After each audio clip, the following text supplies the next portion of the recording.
Good morning भाई और बहनों, मैं आप सभी का स्वागत करता हूं हमारे हिंदी पॉडकास्ट सर्विस में। मैं आपके साथ एक खुशखबरी बांटना चाहता हूं आज सुबह, और वो खुशखबरी ये है कि पिछले हफ्ते हमने हमारे पॉडकास्ट सर्विस का 50वां हफ्ता मनाया। तो अभी 50 हफ्ते हो चुके हैं कि हम पॉडकास्ट सुन रहे हैं गुरुकुल में मिलने की जगह पर, और ये पॉसिबल नहीं होता अगर आप सभी ने अपना सपोर्ट, आपका प्यार नहीं दिया होता। तो हमारा जो पॉडकास्ट टीम है, हम सभी आपको धन्यवाद करना चाहते हैं आपके प्यार के लिए।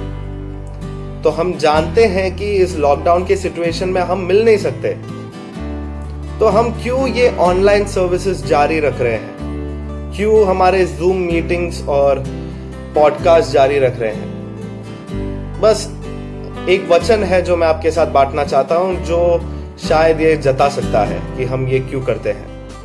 हमें ये वचन मिलता है मत्ती अध्याय 4 में वचन 4, और ये शब्द खुद यीशु मसीह के हैं। उसने उत्तर दिया कि लिखा है कि मनुष्य केवल रोटी ही से नहीं परंतु हर एक वचन से जो परमेश्वर के मुख से निकलता है जीवित रहेगा।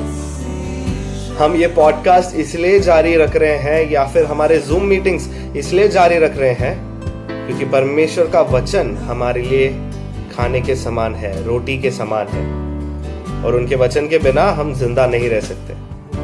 मैं अभी भी इंतजार कर रहा हूं उस दिन का जब भी हम सब मिलकर गुरुकुल में सर्विस करेंगे, गुरुकुल में हम स्तुति और आराधना करेंगे हमारे परमेश्वर की, बिना किसी कोरोना के डर से या कोई चिंता लिए हुए।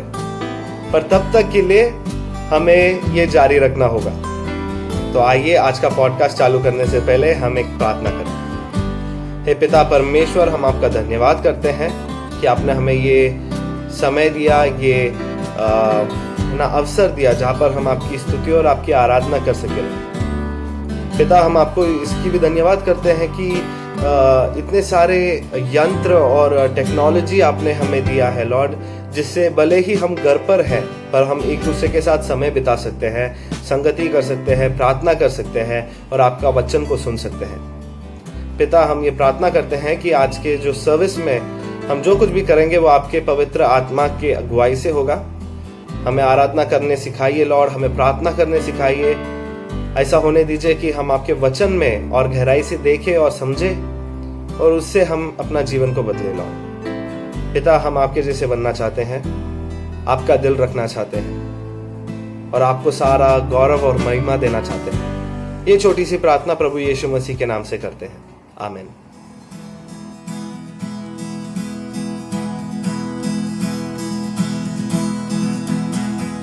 तू अव्वल और तू आखिर है, तू अव्वल और तू आखिर है, इस दिल का तू बादशाह है, इस दिल का तू बादशाह है। तू अव्वल और तू आखिर है, तू अव्वल और तू आखिर है, इस दिल का तू बादशाह है, इस दिल का तू बादशाह है। तू अव्वल और तू आखिर है, इस दिल का तू बादशाह है। तू अव्वल और तू आखिर है, इस दिल का तू बादशाह है। हे जावेदा यीशु मसीहा, हे जावेदा यीशु मसीहा, हे जावेदा यीशु मसीहा, हे जावेदा यीशु मसीहा।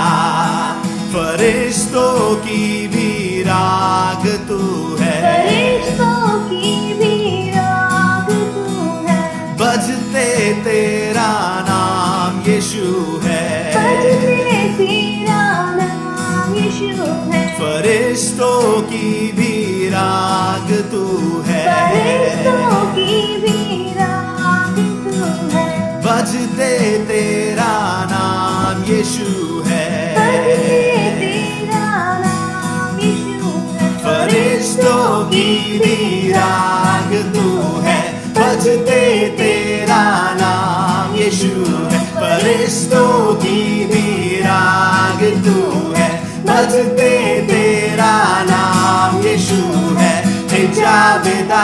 यीशु मसीहा, हे जावेदा यीशु मसीहा, हे जावेदा यीशु मसीहा, हे जावेदा यीशु मसीहा। हालेलुया हालेलुया हालेलुया हालेलुया सब मिल गाए हालेलुया सब मिल गाए hallelujah hallelujah hallelujah hallelujah hallelujah सब मिल गाए हालेलुया हालेलुया हालेलुया सब मिल गाए हालेलुया हालेलुया हालेलुया सब मिल गाए हालेलुया। हे जावेदा यीशु मसीहा, हे जावेदा यीशु मसीहा, हे जावेदा यीशु मसीहा, हे जावेदा यीशु मसीहा, ओ हे जावेदा यीशु मसीहा, हे जावेदा यीशु मसीहा, ओ हे जावेदा यीशु मसीहा, हे जावेदा यीशु मसीहा।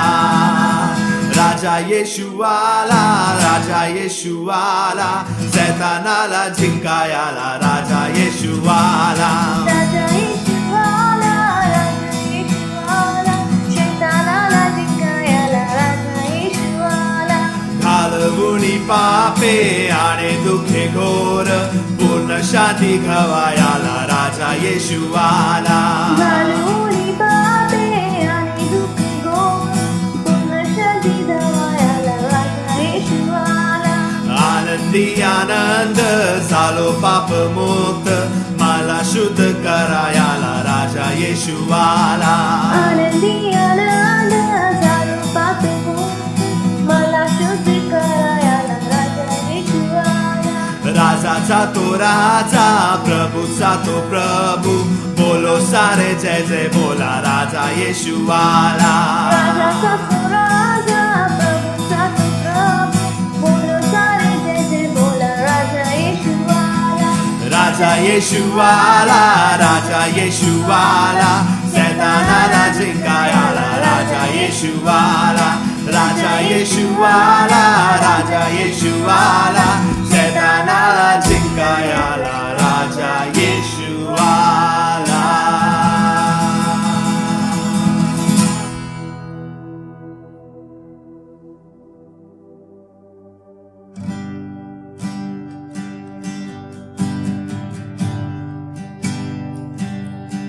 आए हैं हम तेरे चरणों में लेकर हम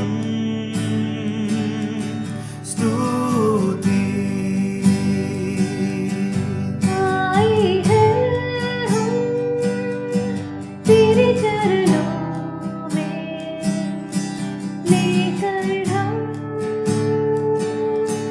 स्तुति। आए हैं हम तेरे चरणों में लेकर हम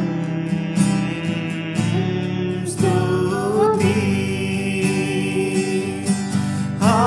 hallelujah hallelujah hallelujah hallelujah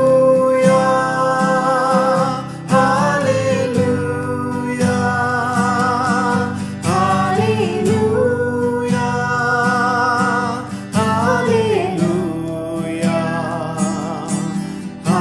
hallelujah hallelujah. प्यारे मसीहा आशीष दे हमें आत्मा से तू भर दे हमें। प्यारे मसीहा आशीष दे हमें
मुझे ले जा यीशु के चरणों में, पवित्र आत्मा।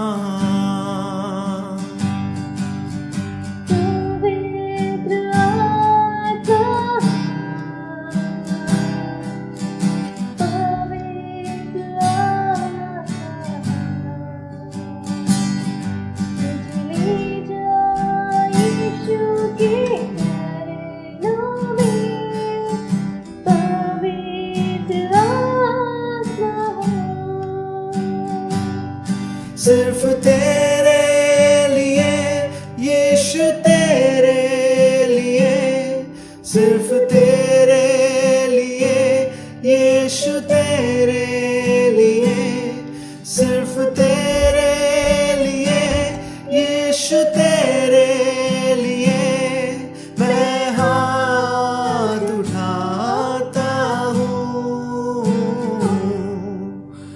घुटने टिकाकर, सर झुकाकर, हाथ उठाता मैं तेरे लिए। घुटने टिकाकर, सर झुकाकर, हाथ उठाता मैं तेरे लिए। सिर्फ तेरे लिए यीशु, तेरे लिए, सिर्फ तेरे लिए यीशु, तेरे लिए, सिर्फ तेरे लिए यीशु, तेरे लिए मैं सर झुकाता हूँ। यीशु ही मार्ग है, यीशु ही सत्य है, यीशु ही जीवन है,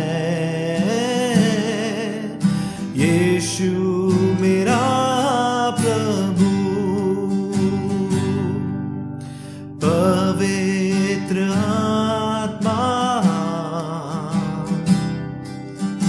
पवित्र आत्मा, मुझे ले जा यीशु के चरणों में, पवित्र आत्मा, मुझे ले जा यीशु के चरणों में, पवित्र आत्मा।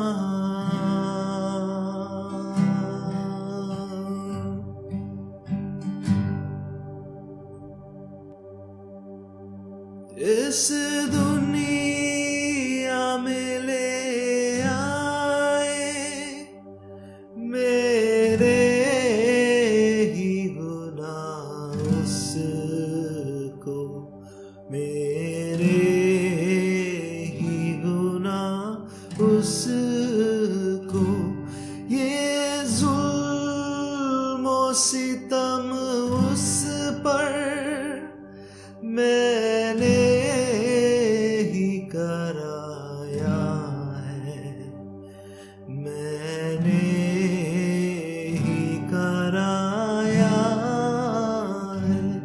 जो क्रूस पे कुर्बान है, वो मेरा मसीहा है।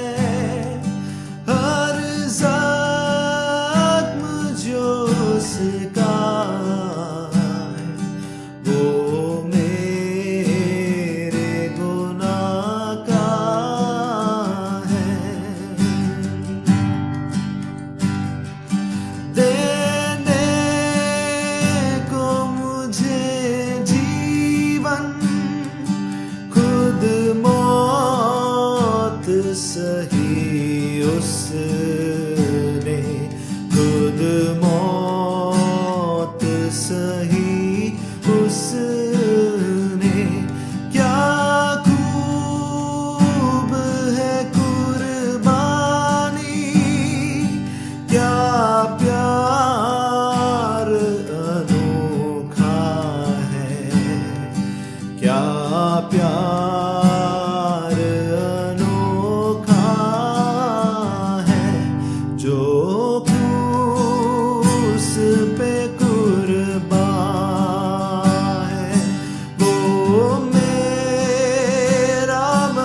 मसीहा है।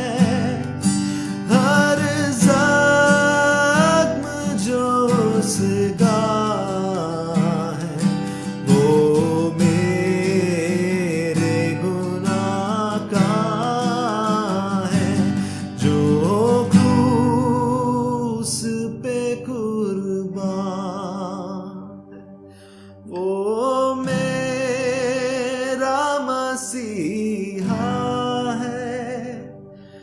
हर जख्म जो उसका है वो मेरे गुनाह का है।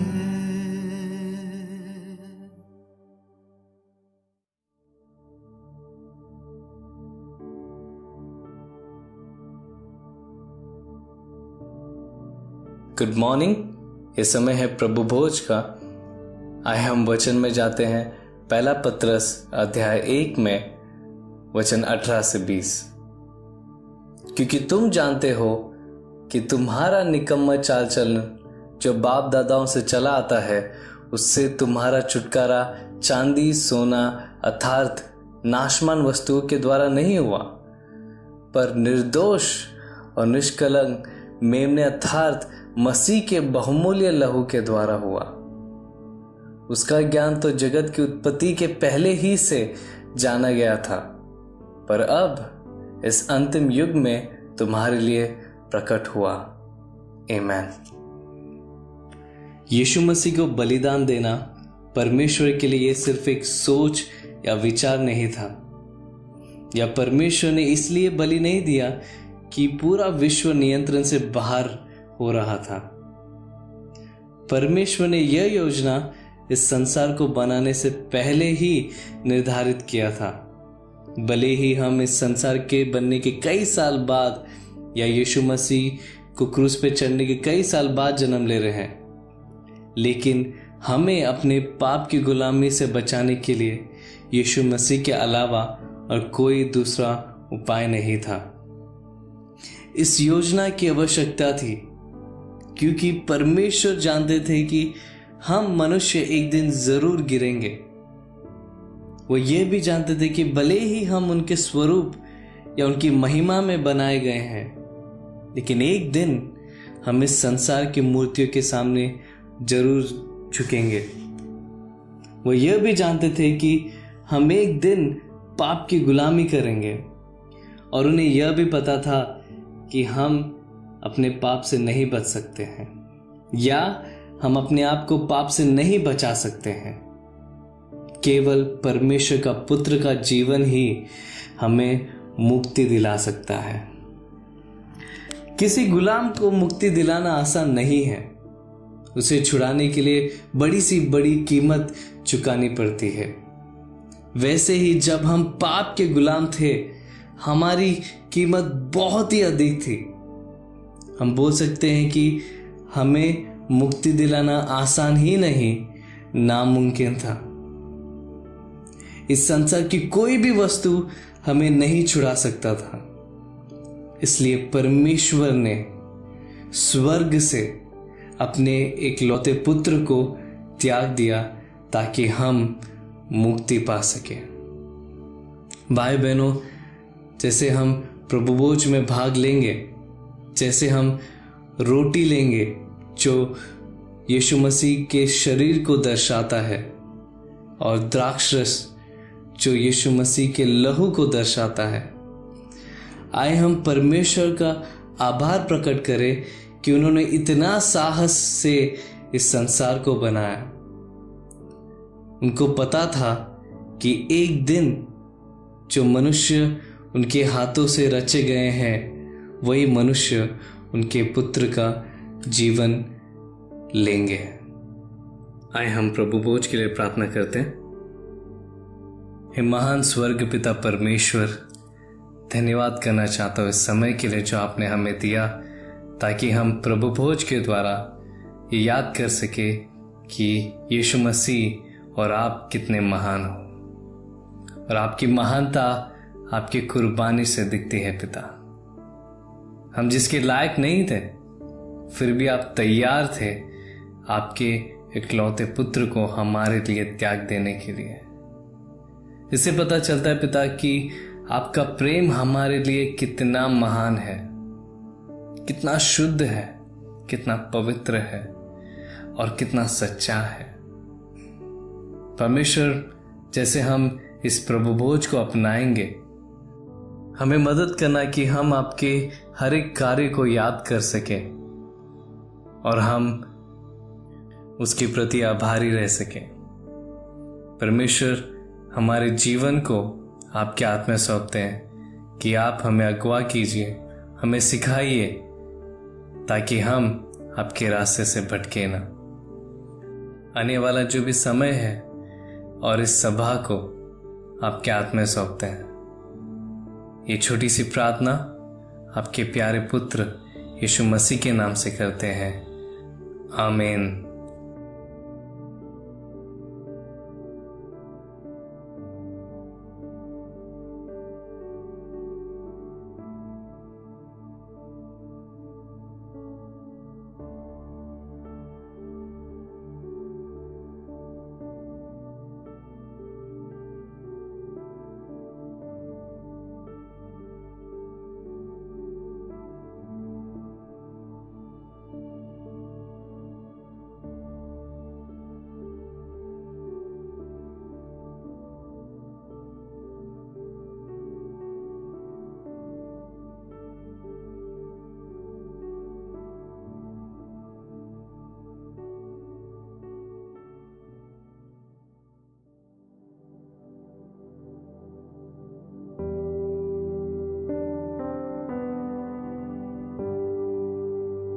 गुड मॉर्निंग भाई और बहनों, मैं आशा करता हूं कि आप सब तैयार हैं परमेश्वर के वचन से सीखने के लिए।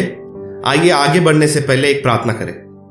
हे पिता परमेश्वर, हम आपका धन्यवाद करते हैं कि आपने हमें यह समय दिया जहां पर हम आपके वचन से गहराई में देखकर कुछ सीख सके। लॉर्ड, हे पिता, हम आपसे ये प्रार्थना करते हैं, ये विनती करते हैं कि आप अपने पवित्र आत्मा से हमारी अगुवाई करेंगे, हमारे आंखों को खोलेंगे, आप हमारे मनों को, हमारे दिलों को खोलेंगे लॉर्ड, ताकि हम पूरी रीति से आपके वचन को ग्रहण कर सके और जो कुछ भी हम सीखे लॉर्ड, वो अपने जीवन में हम उसका उपयोग करें ताकि आपके नाम की महिमा हो। ये छोटी सी प्रार्थना प्रभु यीशु मसीह के नाम से मांगते हैं, आमेन।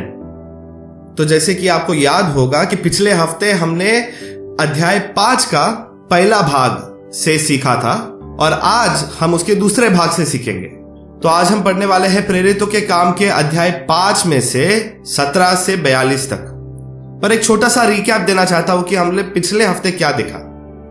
हमने देखा कि कैसे बहुत सारे चमत्कार और बहुत सारे अद्भुत काम प्रेरितों के हाथों से किया जा रहा था और हमने ये भी देखा कि कैसे जो शिष्य थे वो हर दिन सुलेमान के ओसारे में मिलते थे संगति करने के लिए, प्रार्थना करने के लिए। और एक चीज हमने जो देखा था वो ये था कि जो आसपास के लोग थे, जो अविश्वासी लोग थे, वो लोग मतलब बहुत ही आदर के साथ मसीह लोग को देखते थे। भले ही उनसे जाकर उतना बात नहीं करते थे, उनसे दूरी रखते थे, पर उनको बहुत ही सम्मान के साथ देखते थे। और ये इसलिए हुआ क्योंकि उन्होंने देखा कि अननिया और सफायरा के साथ क्या हुआ और उन्होंने देखा कि ये कलीसिया सिर्फ पैसों के बारे में नहीं है, पर ये कलीसिया परमेश्वर की ओर से आया है। तो उनमें से बहुत सारे लोग शायद ये सोचकर डर रहे होंगे कि यार, अगर मेरा दिल परमेश्वर के सामने ठीक नहीं है तो क्या मैं भी मर जाऊंगा अननिया और सफायरा के जैसे। तो उनको भय था परमेश्वर से और वो भी एक अच्छा भय था। पर इनमें से सबसे बढ़िया बात यह थी कि कलीसिया बंद होने की जगह पर कलीसिया बढ़ रहा था और भी लोग विश्वास में आ रहे थे। यहाँ तक कि दूसरे गांवों से और शहर से लोग यरूशलेम आ रहे थे प्रेरितों से मिलने के लिए, ताकि उनके परिवार में जो शारीरिक तौर से ठीक नहीं है उन्हें चंगाई मिले। तो हमने यहां तक पिछले हफ्ते देखा था। तो हमने देखा कि बहुत कुछ हो रहा है इस अध्याय में। बहुत सारे लोगों को कलीसिया के बारे में पता चल रहा है, बहुत सारा एक्साइटमेंट है उस शहर में प्रेरितों के कारण। और जब भी इतनी सारी एक्टिविटीज होती है एक कलीसिया में, तो वो बहुत सारे लोगों का ध्यान अपने तरफ खींच लेती है। यहाँ पर हम देखते हैं कि प्रेरित जो काम कर रहे थे उनके कारण जो फरीसी थे और जो सदुकी थे उन सभी का ध्यान उन पर चला गया।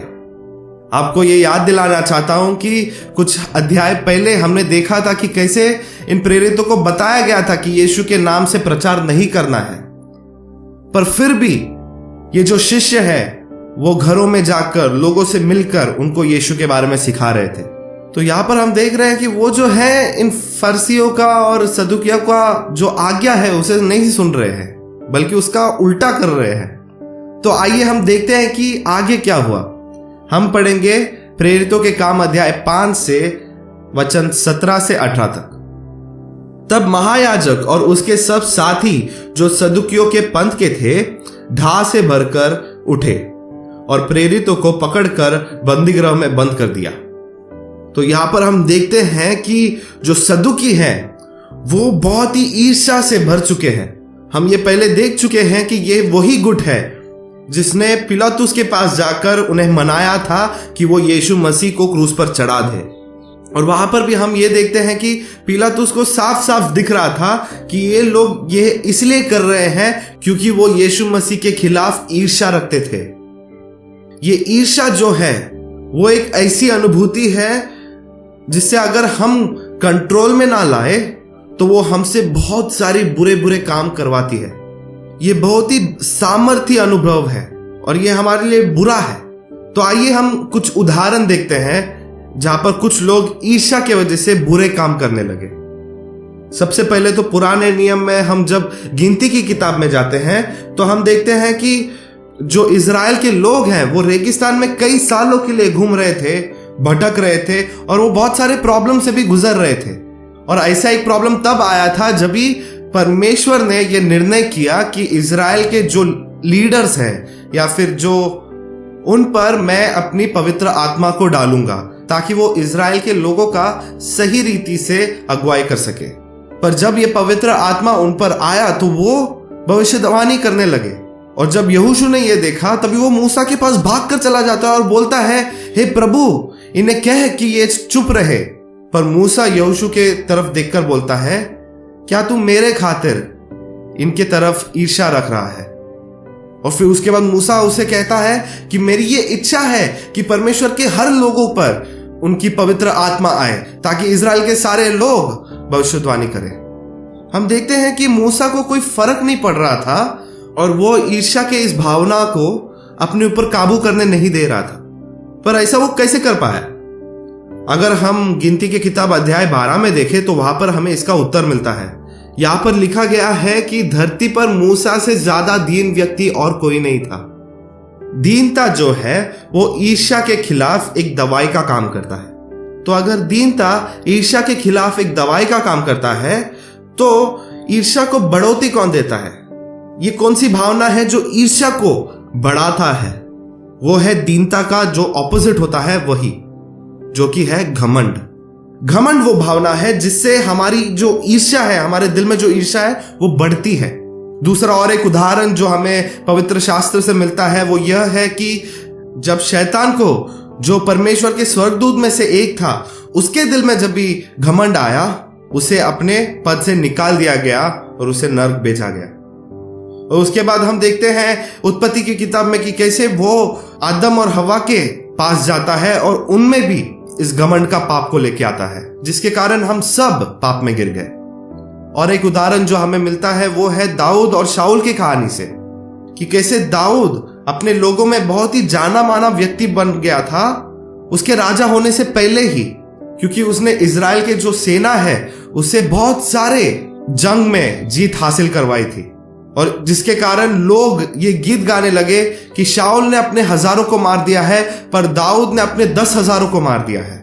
और ये सुनकर शाऊल को बिल्कुल भी अच्छा नहीं लगा, वो ईर्ष्या से भर गया, जिसके कारण वो दाऊद को मारना चाहता था। तो इस ईर्ष्या की भावना के कारण शाऊल बस अपना होश खो बैठता है और वो इस ईर्ष्या के काबू में आ जाता है। भाई और बहनों, हम कैसा कर रहे हैं हमारे जीवन के इस क्षेत्र में? क्या हम किसी के प्रति ईर्ष्या रखते हैं? आपको कैसा लगता है जब भी आपके भाई या आपके बहन को कोई आपसे ज्यादा प्रशंसा देता हो? क्या आपको तभी ईर्ष्या होता है अपने भाई के प्रति? क्या आपको गुस्सा आता है अपने दिल में?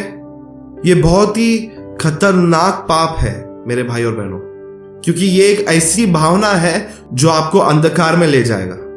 यहां पर हम देखते हैं कि ये जो महायाजक का गुट था वो इतना ईर्ष्या से भर चुका था कि उन्होंने प्रेरितों को जेल में डाल दिया। वो इसलिए जल रहे थे क्योंकि वो देख रहे थे कैसे इतने सारे लोग प्रेरितों से मिलने के लिए, मतलब दूसरे दूसरे गांव से और शहर से लोग आ रहे थे प्रेरितों से मिलने के लिए।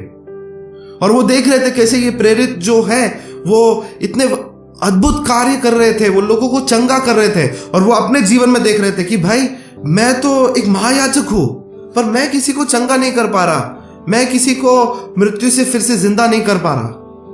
तो उन्होंने ईर्ष्या में आकर, जलन में आकर इन प्रेरितों को जेल में कैद कर दिया। तो आइए हम देखते हैं कि वचन 19 में क्या होता है। परंतु रात को प्रभु के एक स्वर्गदूत ने बंदी गृह के द्वार खोलकर उन्हें बाहर लाकर कहा। वाह! प्रेरितों की किताब को अगर हम देखें, गौर से देखें, तो हमें 3 ऐसे उदाहरण मिलते हैं जहां पर एक स्वर्गदूत आकर जेल के द्वार को खोल देता है और जो प्रेरितों को और जो शिष्यों को जेल में डाला गया है उन्हें बाहर निकालता है, वो जो कि बहुत ही दिलचस्प बात है। क्योंकि सोचिए, आप जेल में हो, आपको बंदी बना दिया है और उसके बाद एक स्वर्गदूत आता है स्वर्ग से, वो द्वार को खोल देता है जेल का और उसके बाद आपको बाहर निकालता है। और उसके बाद स्वर्गदूत जो उन्हें कहता है वो तो और भी दिलचस्प बात है। आइए हम फिर से वचन 19 पढ़े और फिर 20 पढ़े। परंतु रात को प्रभु के एक स्वर्गदूत ने बंदी गृह के द्वार खोलकर उन्हें बाहर लाकर कहा कि जाओ, मंदिर में खड़े होकर इस जीवन की सब बातें लोगों को सुनाओ। सभी लोगों को यह पता है कि ये जो महायाजक का गुट है वो किस हद तक जा सकते हैं एक व्यक्ति का मुंह बंद करने के लिए। उन्होंने यीशु को क्रूस पर मार दिया और यहां पर ये जो प्रेरित है वो भी वही अपराध के लिए बंदी गृह में है। उन्हें पता है कि उनका जो जीवन है वो खतरे में है, पर यहां पर ये स्वर्गदूत रात को उन्हें उस बंदी गृह से निकाल देता है, उस जेल से निकाल देता है और उसके बाद उन्हें क्या कहता है कि तुम फिर से जाओ, उस मंदिर में जाकर प्रभु यीशु मसीह के बारे में प्रचार करो। आपको क्या लगता है कि इन प्रेरितों के मन में क्या चल रहा होगा इस समय? मुझे नहीं पता, पर अगर मैं उन प्रेरितों के जगह पर होता तो मैं शायद ये सोचता कि यार यही तो करने के लिए मुझे बंदी गृह में डाला है। अगर मैं वापस से ऐसा करूं तो वापस से वो मुझे बंदी गृह में डालेंगे। शायद वो बंदी गृह में डाले ही ना, सीधा मुझे मार ही डाले और मैं डर जाऊंगा और शायद मैं वापस से मंदिर में नहीं जाऊंगा, मैं चुपचाप घर पे चला जाऊं। मुझे पता नहीं, पर शायद मैं वैसा कर दूंगा। और मुझे पता है कि हम में से कई सारे लोग वही करते। यहां पर हम वचन 20 में और एक बात देखते हैं कि स्वर्गदूत जो है वो ये आज्ञा देता है प्रेरितों को कि इस नए जीवन के बारे में लोगों को बताओ। तो ये नया जीवन क्या है? अगर आप यूनानी भाषा में देखें, ये जो शब्द है उसे ज़ोई कहते हैं, जिसका मतलब जीना। और अगर आप प्रेरितों की किताब में आगे पढ़ते रहे तो ये जो शब्द है उसे यीशु मसीह के नाम के बराबर रखा गया है। और ये जो शब्द है तकरीबन 36 बार नए नियम में हमें पढ़ने मिलता है। और ये जो शब्द है उसका मतलब है कि एक ऐसा जीवन जो पूरी रीति से परमेश्वर के लिए जिया गया हो, एक ऐसा जीवन जो इस धरती पर, इस सांसारिक दुनिया में जो हम जी रहे हैं उससे बढ़कर हो। कई कबार हम अपने जीवन में देखते हैं और हमें ऐसा लगता है कि हम जो इस शारीरिक दुनिया में जी रहे हैं, जो जीवन जी रहे हैं, उससे बढ़कर और कुछ नहीं है। दुनिया में ये मंत्र चलता जा रहा है, सभी लोग इस पर विश्वास करते हैं, जहां पर यह कहा जा रहा है कि तुम बस एक ही बार जी सकते हो। तो ये जो मौका मिला है जीने का, उसमें जो चाहे वो करो, जो तुम्हारा दिल कहे वो करो। और कई कबार हम मसीह होने के नाते भी हम इस मंत्र को जपते रहते हैं कि हाँ मैं कलीसिया में हूं, पर ये एक ही जीवन है मेरे पास, मुझे उसे पूरी रीति से जीना है, मुझे मजा करना है अपने जीवन के साथ। और हम भूल जाते हैं कि यीशु मसीह में हमें परमेश्वर ने क्या वादा दिया है। एक ऐसा वादा जो अनंत जीवन का है, जो इस शारीरिक जीवन के खत्म होने के बाद आता है। पिछली बार ये कब था जब आपने अपने अनंत जीवन के बारे में सोचा भाई और बहनों? इस शारीरिक जीवन को छोड़ अपने अनंत जीवन के बारे में सोचा, और वो अनंत जीवन को देखकर आपने अपना शारीरिक जीवन जिया। ये कब हुआ था पिछली बार? क्या आप भूल चुके हो कि परमेश्वर ने आपको क्यों चुना है? अगर हां, तो पश्चाताप कीजिए। बस एक शारीरिक जीवन जीने के लिए इस कलीसिया में मत बैठिए। यीशु मसीह ने अपने लहू को बहाकर आपको बचाया है। आज अपने आप को पूछिए कि क्या मैं जिन चीजों के लिए जी रहा हूं, क्या वो लायक है यीशु मसीह के कुर्बान के लिए? अगर नहीं तो बदलिए। यहां पर और एक चीज जो स्वर्गदूतों ने कहता है वो ये है कि जाकर मंदिर में प्रचार करो। प्रेरितों को पूरी रीति से पता था कि अगर हम ये काम वापस करने वाले हैं तो हमारे जीवन को बहुत बड़ा रिस्क है, पर मुझे कोई फर्क नहीं पड़ता, मैं यीशु मसीह के बारे में बताने के लिए तैयार हूं। ये उनकी सोच थी, क्योंकि उन्हें पता था कि वो एक ऐसे जीवन के लिए जी रहे हैं, एक ऐसे अनंत जीवन के लिए जी रहे हैं कि लोग उनके शारीरिक जीवन को तो ले ही सकते हैं पर उनके अनंत जीवन को नहीं ले सकते उनसे। हमारे प्रभु यीशु मसीह ने मत्ती अध्याय 10 वचन 28 में यह कहा था, जो शरीर को घात करते हैं पर आत्मा को घात नहीं कर सकते, उनसे मत डरना, पर उसी से डरो जो आत्मा और शरीर दोनों को नरक में नाश कर सकता है। प्रेरित ये जानते थे कि उनके आसपास के जो लोग हैं वो सिर्फ उनके शरीर को घात कर सकते हैं। वो जानते थे कि जो परमेश्वर है वो इकलौते हैं जो उनके शरीर को भी और उनके आत्मा को भी नरक में डाल सकते हैं। और जब हम ऐसा एक सोच अपने मन में लाएंगे और उसके हिसाब से अपना जीवन जिएंगे भाई और बहनों, तो हमारा जीवन पूरी रीति से बदल जाएगा। तो फिर हम लोगों से डरने नहीं लगेंगे, सिर्फ परमेश्वर से डरेंगे। और जो परमेश्वर से डरता है वो किसी और से नहीं डरता। तो आइए हम आगे बढ़ते हैं, आगे देखते हैं कि क्या हुआ। हम पढ़ेंगे वचन 21 से लेके 26 तक। वे यह सुनकर बोर होते ही मंदिर में जाकर उपदेश देने लगे, परंतु महायाजक और उनके साथियों ने आकर महासभा को और इज़राइल के सब पुरनियों को इकट्ठा किया और बंदी गृह में कहला भेजा कि उन्हें लाए। परंतु प्यादों ने वहां पहुंचकर उन्हें बंदी गृह में न पाया और लौटकर संदेश दिया कि हमने बंदी गृह को बड़ी चौकसी से बंद किया हुआ और पहरे वालों को बाहर द्वार पर खड़े हुए पाया, परंतु जब खोला तो भीतर कोई न मिला। जब मंदिर के सरदार और महायाजकों ने ये बातें सुनी तो उनके विषय में भारी चिंता में पड़ गए कि यह क्या हुआ चाहता है। इतने में किसी ने आकर उन्हें बताया कि देखो, जिन्हें तुमने बंदी गृह में बंद रखा था वे मनुष्य मंदिर में खड़े हुए लोगों को उपदेश दे रहे हैं। तब सरदार प्यादों के साथ जाकर उन्हें ले आया, परंतु बरबस से नहीं, क्योंकि वो लोगों से डरते थे कि हमें पत्थरवाह ना करे। वाह, तो हम यहाँ पर देखते हैं कि भोर होते ही जो प्रेरित हैं वो चले जाते हैं उपदेश देने के लिए मंदिर में, और उसके बाद जो महायाजक हैं वो कुछ लोगों को भेजते हैं बंदी गृह से इन प्रेरितों को बाहर लाने के लिए। पर वहां पर जाने के बाद वो देखते हैं कि कोई भी नहीं था वहां पर। सोचिए उन पहरेदारों के बारे में जो बंदी गृह के बाहर खड़े थे। मतलब उन्होंने पूरी रात को बंदी गृह का पहरा किया, वो एक सेकंड के लिए भी सोए नहीं, उन्होंने शायद कोई ब्रेक नहीं लिया होगा, और वो अपने तलवारों को लेकर खड़े थे वहां पर पूरी रीति से तैयार कि अगर कोई इन्हें बचाने की कोशिश भी करेगा तो हम उन्हें मार डालेंगे। और अगले सुबह जब वो अंदर जाते हैं प्रेरितों को बाहर निकालने के लिए, वो देखते हैं कि जो बंदी गृह है पूरी रीति से खाली है। और इसमें सबसे दिलचस्प बात है कि ये जो प्रेरित है अब इस समय कहां पर है। कोई आकर उन्हें यह संदेश देता है महायाजकों को कि ये जो प्रेरित है जिन्हें बंदी बनाकर जेल में डाल दिया गया था वो अभी मंदिर में खड़े उपदेश दे रहे हैं। वाह, बिना किसी डर के लोगों को यीशु मसीह के बारे में बता रहे हैं। मुझे पूरा विश्वास है महायाजकों ने यह देखकर वो पूरी रीति से कंफ्यूज हो गए होंगे कि यार ये लोग निकले कैसे। यहां पर लिखा गया है कि उन्होंने बहुत चिंता की इन लोगों के विषय में।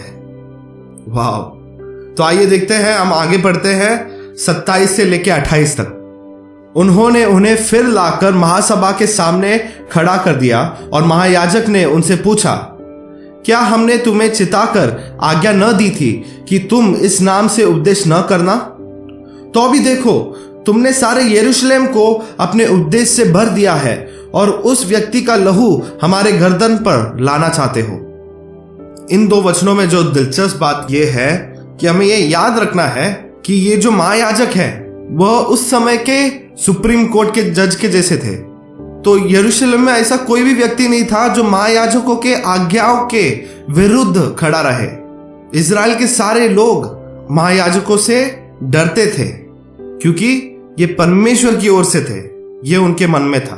और इसीलिए यहाँ पर ये महायाजक जो है वो पूरी रीति से आश्चर्य में है, इस बात से नहीं कि ये लोग जेल से कैसे निकल गए, पर इस बात से कि जब हमने तुम्हें चिताकर ये आज्ञा दी कि तुम यीशु मसीह के नाम से प्रचार नहीं करोगे, तो तुम्हारे अंदर ये हिम्मत कैसे आई कि तुमने हमारे आज्ञाओं को तोड़ा। यहां तक कि यहां पर ऐसा लिखा गया है कि जो प्रेरित है उन्होंने यरूशलेम में इतना सारा प्रचार किया, इतने सारे उपदेश दे दिए कि सारा यरूशलेम उनके उपदेश से भर गया।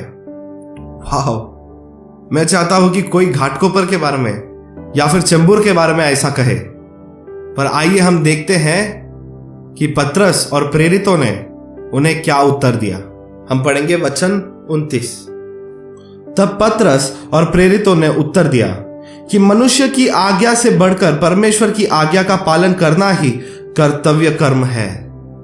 वाह, इससे बड़ा उत्तर और कोई नहीं दे सकता था कि अगर परमेश्वर मुझे कुछ करने को कहते हैं और उसके बाद अगर एक व्यक्ति, चाहे वो कोई भी हो, मुझे परमेश्वर के वचन के विरुद्ध करने को कहता है, तो यहां पर यह बेहतर है कि मैं परमेश्वर के आज्ञाओं का पालन करूं। क्या हम वैसा सोच रखते हैं भाई और बहनों? इन प्रेरितों ने ऐसा एक सोच कैसे रखा, ऐसा उत्तर कैसे आया उनके मन में? क्योंकि उनके सामने जो महायाजक है वो मतलब यरूशलेम में सबसे सामर्थी लोग हैं।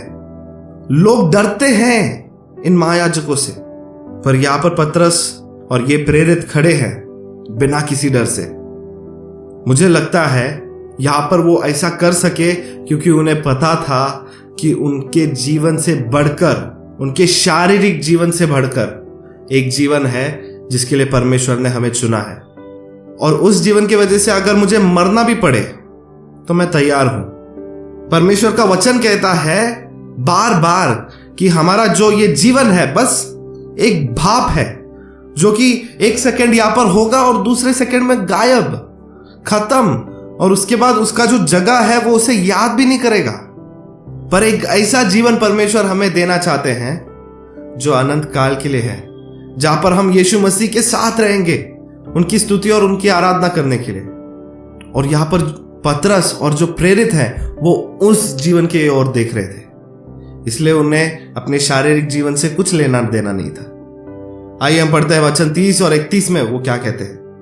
हमारे बाप दादों के परमेश्वर ने यीशु को जिलाया जिसे तुमने क्रूस पर लटका कर मार डाला था, उसी को परमेश्वर ने प्रभु और उद्धारकर्ता ठहराकर अपने दाहिने हाथ से सर्वोच्च कर दिया कि वह इजरायलियों को मन फिराव की शक्ति और पापों की क्षमा प्रदान करे। यहां पर हम देख सकते हैं कि कैसे पतरस वचन 31 में कहता है कि परमेश्वर ने इस यीशु मसीह को जिसे तुमने मार दिया है प्रभु और उद्धारकर्ता ठहराकर अपने दाहिने हाथ से सर्वोच्च कर दिया है कि वह इजरायलियों को मन फिराव की शक्ति और पापों की क्षमा प्रदान करे।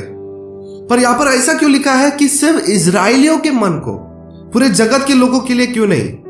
क्योंकि इस समय तक प्रेरित ये नहीं जानते थे कि यीशु मसीह सिर्फ यहूदियों के लिए ही नहीं पर अन्य जाति के लोगों के लिए भी इस धरती पर आए थे। उन्होंने सिर्फ यहूदियों के पापों के लिए अपनी जान को नहीं कुर्बान किया, पर उन्होंने अन्य जातियों से भी कुछ लोगों को अपने पास पुकारा है और उनके पापों के लिए अपने आप को दे दिया था। यह बात उन्हें सिर्फ प्रेरित के अध्याय 10 में पता चलती है, जहां पर परमेश्वर उन्हें दिखाते हैं कि नहीं, यीशु मसीह अन्य जातियों के लिए भी मरे। आइए देखते हैं कि वचन 32 में क्या लिखा है। और हम इन बातों के गवाह हैं और पवित्र आत्मा भी जिसे परमेश्वर ने उन्हें दिया है जो उसकी आज्ञा मानते हैं। तो यहां पर हम देखते हैं कि कैसे पतरस बता रहे हैं महायाजकों को कि हम गवाह हैं इन चीजों का कि यीशु मसीह हमारे लिए आए, हमारे लिए मरे और हमारे लिए जी उठे। और अगर यहां पर आप गवाह इस शब्द को यूनानी भाषा में देखें तो वो शब्द का अर्थ है शहीद। तो ये जो शहीद होते हैं वो कौन होते हैं? कलीसिया में जो व्यक्ति अपने विश्वास के लिए अपने आप को कुर्बान कर देता है उसे शहीद बोलते हैं। और यहां पर उसी शब्द का उपयोग किया गया है। और यहां पर पतरस बोल रहे हैं कि हम तैयार हैं इन वचनों के लिए अपने आप को कुर्बान करने के लिए? क्या आप उनके साथ खड़े रह सकते हो? क्या हम आज ये बोल सकते हैं कि हम शहीद होने के लिए तैयार हैं परमेश्वर के वचन के लिए और परमेश्वर ने जो संदेश हमें दिया है उसके लिए? आइए हम आगे पढ़ते हैं वचन 33 से 39 तक। यह सुनकर वे जल गए और उन्हें मार डालना चाहा, परंतु गमलीएल नाम एक फरीसी ने, जो व्यवस्थापक और सब लोगों में माननीय था, न्यायालय में खड़े होकर प्रेरितों को थोड़ी देर के लिए बाहर कर देने की आज्ञा दी। तब उसने कहा, हे इस्राएलियों, जो कुछ इन मनुष्यों से किया चाहते हो सोच समझ के करना, क्योंकि इन दिनों से पहले ये युदास कहता हुआ उठा कि मैं भी कुछ हूं, और कोई 400 मनुष्य उसके साथ हो लिए, परंतु वह मारा गया और जितने लोग उससे मानते थे सब तितर बितर हुए और मिट गए। उसके बाद नाम लिखाई के दिनों में यहूदा गलीली उठा और कुछ लोग अपनी ओर कर लिए, वह भी नाश हो गया और जितने लोग उससे मानते थे सब तितर बितर हो गए। इसलिए अब मैं तुमसे कहता हूं, इन मनुष्यों से दूर ही रहो और उनसे कुछ काम ना रखो, क्योंकि यदि यह धर्म या काम मनुष्य की ओर से हो तब तो मिट जाएगा, परंतु यदि परमेश्वर की ओर से हो तो तुम उन्हें कदापि मिटा नहीं सकोगे। कहीं ऐसा न हो कि तुम परमेश्वर से भी लड़ने वाले ठहरो। तो यहां पर हम एक नए व्यक्ति से मिलते हैं जिसका नाम है गमलीएल। गमलीएल वो व्यक्ति है जिसने पौलुस को, जब वो शाऊल था, यीशु मसीह से मिलने से पहले, उस शाऊल को उसने सिखाया था। और ये व्यक्ति के बारे में हम क्या जानते हैं कि ये बहुत ही माननीय था इजराइल के लोगों के सामने। और यहां पर गमलीएल महायाजकों से यह कहता है कि जो कुछ भी तुम चाहते हो कि इन लोगों के साथ तुम करो, वो सोच समझ के करना, क्योंकि अगर ये लोग जो हैं वो परमेश्वर की ओर से हैं तो तुम अपने आप को परमेश्वर के खिलाफ ठहराओगे। तो सोच समझ के काम करना। यहां पर प्रश्न जो पूछना चाहिए वो यह है कि कोई व्यक्ति परमेश्वर से क्यों लड़ना चाहेगा? कुछ कारण है इसके लिए। एक कारण यह हो सकता है कि वो परमेश्वर के बारे में गलत सोचता हो। शायद उसके जीवन में ऐसा कुछ हुआ होगा जिसके कारण वो परमेश्वर को दोषी ठहराता हो। पर यहां पर हमें यह समझने की जरूरत है भाई और बहनों कि जो कोई भी परमेश्वर से लड़ता है वो अपने भलाई के विरोध ही लड़ता है। परमेश्वर आपके खिलाफ नहीं लड़ रहे, वो आपका भलाई चाहते हैं। पर अगर आप परमेश्वर से लड़ रहे हो तो आप खुद से लड़ रहे हो, खुद के भलाई के खिलाफ लड़ रहे हो। आज हम कैसे लड़ते हैं परमेश्वर के खिलाफ? शायद आप कोई पाप में फंसे हुए हो और आप किसी को बताना नहीं चाहते, आप उसे एक राज रखना चाहते हो, और यह करने से आपको ऐसा लगता होगा कि आप अपनी भलाई कर रहे हो, पर वो झूठ है जो शैतान की ओर से आता है। परमेश्वर चाहते हैं कि हम अपने पापों को खुला करें ताकि लोगों को पता चले कि हम कहां पर खड़े हैं, ताकि हमें मदद मिले। भले ही कुछ देरों के लिए हमें कुछ दर्द से गुजरना होगा, पर यह आगे जाकर हमारे लिए ही मददगार साबित होगा। तो यहां पर मैं आपको एक चैलेंज देना चाहता हूं। अगर आप कोई पाप में फंसे हो तो प्लीज उसका अंगीकार कीजिए, प्रायश्चित कीजिए, पश्चाताप कीजिए और परमेश्वर की ओर चले जाइए। तो गमलीएल यहां पर महायाजकों से कहता है कि इन लोगों को छोड़ दो, इन लोगों से कुछ संबंध ना रखो। पर यह सब उपदेश देने के बावजूद उन लोगों ने प्रेरितों को आसानी से नहीं छोड़ा। वचन 40 क्या कहता है? तब उन्होंने उसकी बात मान ली और प्रेरितों को बुलाकर पिटवाया और यह आज्ञा देकर छोड़ दिया कि यीशु के नाम से फिर बातें न करना। प्रेरितों को आसानी से छुटकारा नहीं मिला। लोगों ने उन्हें मारा, उनको कोड़े खाने पड़े, और उसके बाद ये एक धमकी भी दी गई कि तुम कभी भी यीशु मसीह के नाम से बात नहीं करोगे। पर उनका रिएक्शन क्या था? प्रेरितों के मन में क्या चल रहा था? आइए वचन 41 पढ़े। वे इस बात से आनंदित होकर महासभा के सामने से चले गए कि हम उसके नाम के लिए निरादर होने के योग्य तो ठहरे। वाह! प्रेरित आनंदित हुए किस बात से? कि उन्हें यह मौका मिला कि वो यीशु मसीह के नाम के लिए खोड़े खा पाए, उन्हें सताव मिला यीशु मसीह के नाम के लिए। पर ये लोग आनंदित क्यों हो रहे थे? इस बात मार खाने में क्या आनंद मिलता है? आइए हम देखते हैं मत्ती अध्याय 5 में वचन 10 से 12। वचन यहां पर कहता है, धन्य है वे जो धर्म के कारण सताए जाते हैं, क्योंकि स्वर्ग का राज्य उन्हीं का है। धन्य हो तुम जब मनुष्य मेरे कारण तुम्हारी निंदा करे और सताए और झूठ बोल बोल कर तुम्हारी विरुद्ध में सब प्रकार की बुरी बातें कहे। आनंदित और मगन होना, क्योंकि तुम्हारे लिए स्वर्ग में बड़ा फल है, इसलिए क्योंकि उन्होंने भविष्यद्वक्ताओं को जो तुमसे पहले थे इसी रीति से सताया था। क्या आप देख रहे हो, प्रेरितों के मन में यही चल रहा था कि यहाँ पर आनंद मनाना है, उत्सव मनाना है कि हमें यीशु मसीह के नाम के खातिर निंदा की गई और हमें सताया गया और हमारे विरुद्ध झूठ बोला गया। और इसी कारण वो खुश है कि वाह, स्वर्ग राज्य में हमारे लिए एक बहुत ही बढ़िया फल रहेगा। और उसके बाद क्या हुआ और उसके बाद उन्होंने क्या किया, आइए देखते हैं वचन 42। और प्रतिदिन मंदिर में और घर घर में उपदेश करने और इस बात का सुसमाचार सुनाने से कि यीशु ही मसीह है न रुके। तो हम यहाँ पर देखते हैं कि जो प्रेरित और जो शिष्य है वे रुके नहीं। हमें यहाँ पर याद रखना है कि यह दूसरी बार है कि जब प्रेरितों को यह धमकी दी गई कि वो यीशु मसीह के बारे में प्रचार ना करें, पर क्या वो रुके? नहीं। क्यों? क्योंकि उन्हें पता था कि उन्हें अनंत जीवन मिल चुका है यीशु मसीह में, कि उनका ये जो शारीरिक जीवन है उसमें कोई मूल्य नहीं है। जो कुछ भी मूल्य है वो उस जीवन में है जो हमें मरने के बाद मिलने वाला है। इसी कारण से प्रकाशित वाक्य अध्याय 12 वचन 11 में यह लिखा है, और वे मेमने के लहू के कारण और अपनी गवाही के वचन के कारण उस पर जयवंत हुए, और उन्होंने अपने प्राणों को प्रिय न जाना, यहां तक कि मृत्यु भी सह ली। यहां पर हम देखते हैं कि स्वर्ग राज में जो शिष्य बचे जाने वाले हैं वो किस कारण बचे?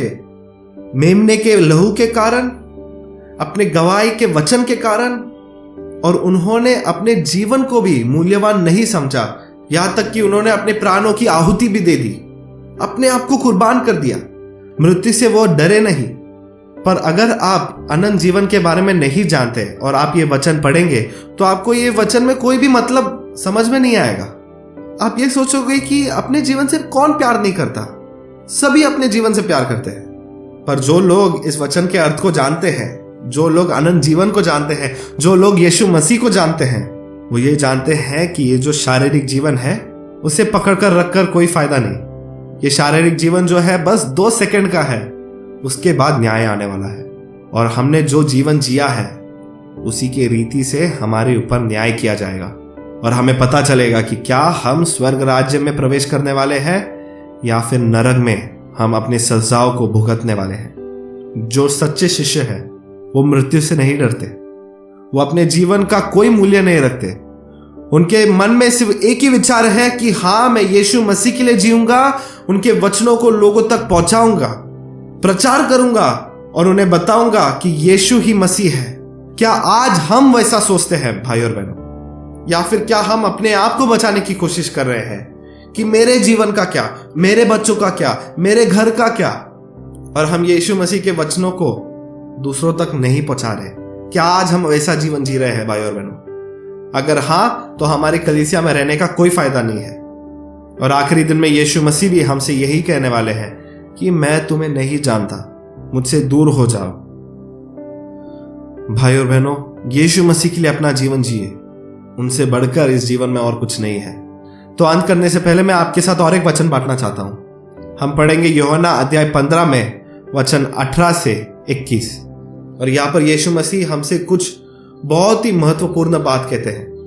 प्रभु यीशु मसीह यहां पर कहते हैं, यदि संसार तुमसे बैर रखता है तो तुम जानते हो कि उसने तुमसे पहले मुझसे भी बैर रखा है। यदि तुम संसार के होते तो संसार अपनों से प्रीति रखता, परंतु इस कारण कि तुम संसार के नहीं वरन मैंने तुम्हें संसार में से चुन लिया है, इसीलिए संसार तुमसे बैर रखता है। जो बातें मैंने तुमसे कही थी कि दास अपने स्वामी से बड़ा नहीं होता, उसको याद रखो। यदि उन्होंने मुझे सताया तो तुम्हें भी सताएंगे, यदि उन्होंने मेरी बातें मानी तो तुम्हारी भी मानेंगे। परंतु यह सब कुछ वे मेरे नाम के कारण तुम्हारे साथ करेंगे, क्योंकि वे मेरे भेजने वाले को नहीं जानते। यहां पर यीशु मसीह हमसे कह रहे हैं कि अगर ये दुनिया आपसे नफरत करती है तो वो इसलिए करती है क्योंकि आप इस दुनिया के नहीं हो। पर कई बार क्या होता है भाई और बहनों, हम बिल्कुल दुनिया के जैसे दिखते हैं। हम दुनिया के जैसे बात करते हैं, हम दुनिया के जैसे जीते हैं, हम दुनिया के जैसे मजाक मस्ती करते हैं। और इसके कारण क्या होता है, हमारा जो जीवन है वो बहुत ही सुखदायक हो जाता है, वो बहुत ही आसान हो जाता है। पर अगर आप एक ऐसा जीवन जी रहे हैं जहां पर आप इस संसार के हिसाब से नहीं जीते, तो आपका जीवन बहुत ही कठिन हो जाएगा। अगर आप इस संसार की चीजों को पकड़ के नहीं रखे हो, अगर आप पैसे के पीछे नहीं भाग रहे हो, अगर आप यीशु मसीह के पीछे भाग रहे हो, उन्होंने जो आज्ञा दी है उनके हिसाब से जी रहे हो, तो फिर आपके लिए यह जीवन बहुत ही कठिन होगा। और ये जो संसार है आपसे बैर रखेगी, आपसे नफरत करेगी। पर भाई और बहनों, मैं आपको यहां पर यह याद दिलाना चाहता हूं, फिर से आपको याद दिलाना चाहता हूं कि बस 2 मिनट का जीवन है हमारा। हम यात्री है इस जीवन में। ये जो संसार है वो हमारा घर नहीं है। हमें इस संसार के लिए जीने के लिए नहीं पुकारा है परमेश्वर ने। हमें परमेश्वर ने पुकारा है ताकि हम उसके लिए जी सके जिन्होंने अपनी जान दे दी हमारे लिए। हम यीशु मसीह के लिए जी सके, जिन्होंने हमसे इतना प्रेम रखा कि अपने आप को कुर्बान कर दिया हमारे पापों के खातिर।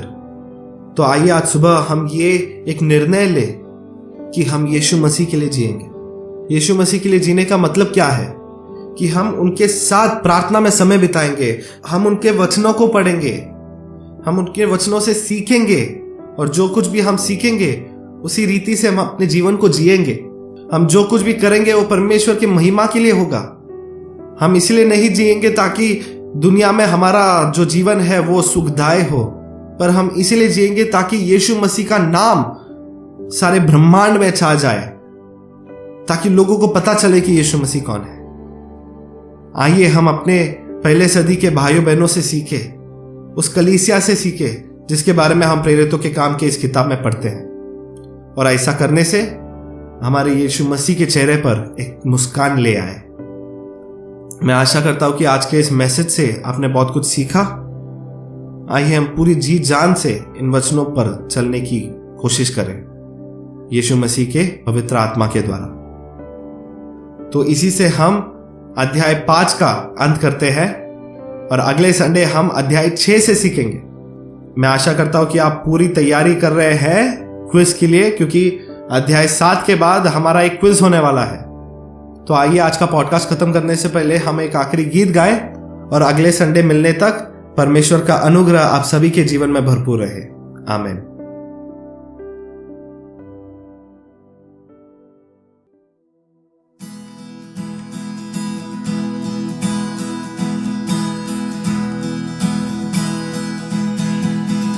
दुनिया बनाने वाले तेरी जय हो, दुनिया बनाने वाले तेरी जय हो, दुनिया बनाने वाले तेरी जय हो सदा के लिए, जय हो सदा के लिए, जय हो सदा के लिए, जय हो सदा के लिए, जय हो सदा के लिए।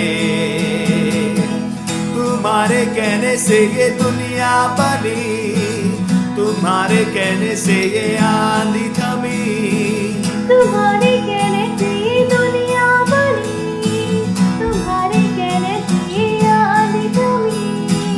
तुम्हारे जैसा चित्रकार नहीं ओ मेरे प्यारे पिता, तुम्हारे जैसा चित्रकार नहीं ओ मेरे प्यारे पिता।